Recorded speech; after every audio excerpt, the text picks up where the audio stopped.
Nā e hi kakahaere ana te wairua I wainganui ngā tamariki o te kura kaupapa Māori o Pūau te Moana. I nā rā hoki ko rātou tētahi o ngā rōpū hoiwaka mo te whakatūwheratanga o te ipu whutupōro o te ao, hei tēnei arā mere. Koinei nā kaihoe o te kura kaupapa Māori o Pūau te Moana nui a Kiwa e whakarite ana mo te whakatūwheratana o te ipu whutupōro o te ao. E rite ana te tinana, e rite ana te hinangaro anō rite tonu ana te wairua. Enari kāre I pēnei rawa I nā rimawiki kua taha atu I nā kaihoe e whakarite ana mo tā rātau hoe ki te aka matua o tā maki makaurau.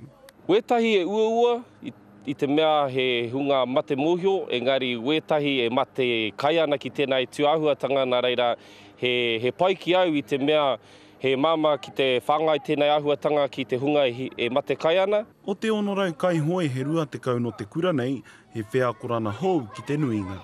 Kei te tino harikoa hei, me etahi purere hua ki roto I tōku puku, nā te mea kore au e hea ki te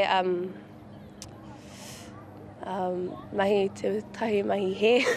Tino are taringa mai, kaore kore kei reira aua tamariki haututu engari, e haututu ana rātou ki te waka, nā reira he ahuatanga pai kei roto tērā hoki. Ka whānai hia ka moe hoki nā kaihoe ki te kura nei, tainua ki te whakatūwheratana a te rāmere. Rāpō ar tāwhai te karere.